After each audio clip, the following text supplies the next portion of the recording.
Hey everyone, Ben Nelson here, PGA Teaching Professional out at the David Impastato Golf Academy.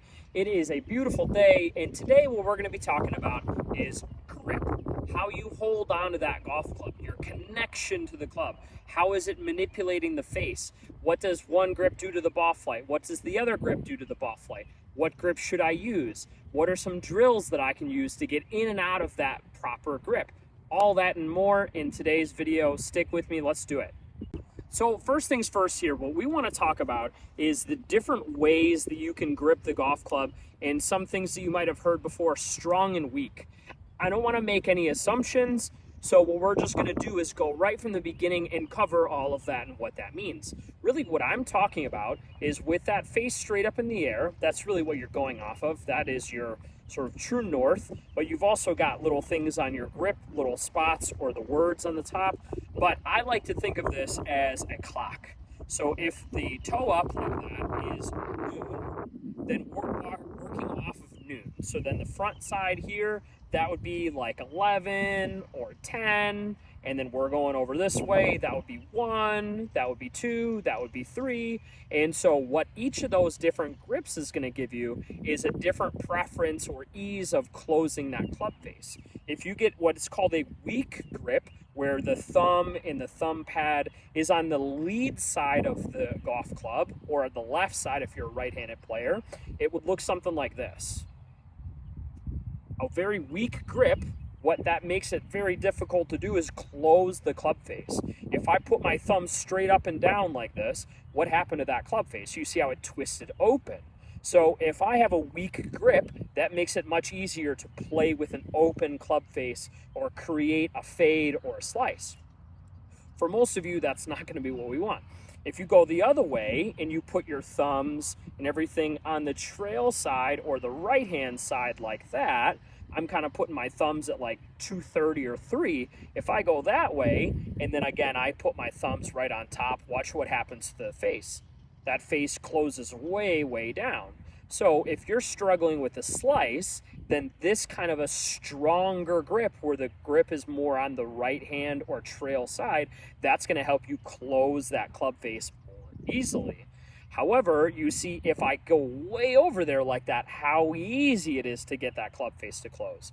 My middle ground point right here is my thumbs on top. That face is like 50 degrees closed. So what most of us are going to want to do is a grip where that thumb and thumb pad sits just a little bit to the right or on the trail side of that grip. Think about maybe 1 or 130. So if I put that right there, that would be ideal, because that way if I put my thumbs on top, it's going to close the face a little bit, but it's not looking like this. And I also don't really want to have to go that far into that motion to close the club face, like if I would have had that weaker grip. If I have that weaker grip, look at all that effort and all that twisting that I got to go through to just get the face to close. I don't want to have to do that. Our body doesn't like end ranges of motion like that. So I want 1 o'clock or 1:30 with my thumb and thumb pads just like that.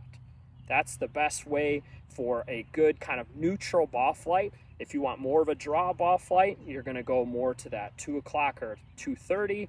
If you want more of the fade ball flight, then I wouldn't go any farther than thumbs right at noon. Whenever I'm gripping that golf club, one of the big keys is that we don't have our hands separated. I don't want my hands apart from each other, because then they don't work in tandem with each other. They end up kind of wanting to do their own thing. So what I really want to try and do is bring my hands as close together as I can.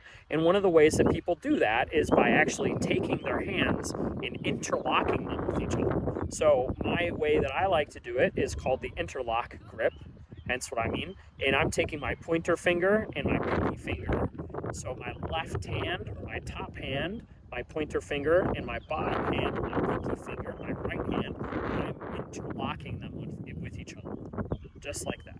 And what that does is that creates one cohesive unit where those things move together. The other way that people tend to do that is they'll put this finger on the grip, just like that, and then they'll overlap just like this.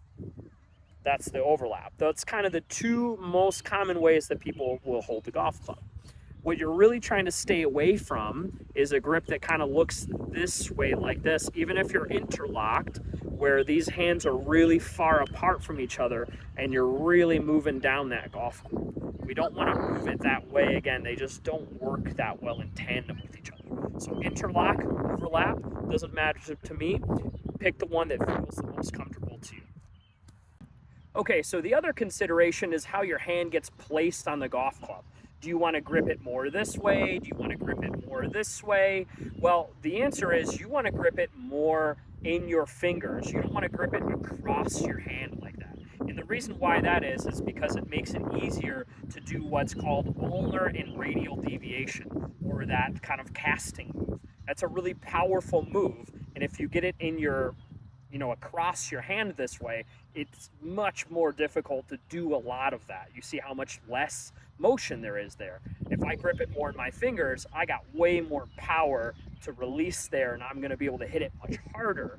So as far as that goes, you're going to want to start with that golf club vertically, just like I am. I'm moving that face right flat on that edge, so I'm using that to align, and then I'm going to grip it this way. The reason why I'm holding the golf club in the air and vertically like that is to make that much easier to grip in the fingers. If I'm here and I'm just, golf club on the ground, just like normal, well, what is my hand going to have to do in order to get down into the fingers? Well, I'm going to have to do a ton of what is called ulnar deviation. I'm going to have to go way down like this to get it into my fingers. That's a very awkward spot to do it in, so that's how most people end up kind of gripping it across like that. And if you've got it gripped that way, again, we just don't have as much motion through there. So one of the best ways that I would recommend tying all this together is to hold that golf club vertically, and then to use where you put that golf club on your hand to get it both in your fingers and get the orientation of your hand right. So if I go vertical like this, and then I put this way in my fingertips, and then I let my hand wrap way around, you see how strong that grip is. My grip, if I put my thumb on top again, gonna really close the face and probably create an overdraw. If I do that same thing, club vertical, and I put it way in my palm, well, there's my really, really weak grip. Well, now if I put my thumb up, that face is open. So one of the best things that you can do, vertical golf club like that, and just put it right on the edges of your fingers right there, right before, right after the end of my palm, right at the beginning of my fingers, and that's going to give me that 1 o'clock, just like we talked about earlier. So if you want to get that best golf grip, that neutral golf grip, then we're going to put it 6 o'clock, the very bottom of that grip, toe up in the air. I'm going to put it all in my fingers, and I'm going to let that wrap around just like that. Once I've got that positioned, I am good to go. If you're someone that's struggling more with the slice, then just start that grip a little further out towards the fingers, and again, let your hand wrap around, and then it'll get you that little stronger position, maybe that 1:30 or 2 o'clock on that golf grip. Once you've got that golf grip figured out, what ends up happening to your wrist and the club face and your arms and your hands, all of that really gets manipulated by that grip. So by starting with a really solid foundation and a good grip, that's going to make it easier to do everything else throughout the rest of the golf swing in a very simple and classic way for that good, clean, solid golf swing. Thank you so much. That's what I got for today. Let me know if you got any questions. Shoot something down in the comments, and I'll leave the description below for where I teach, for where this place is, and if you want to sign up for some lessons with me, both online and in person.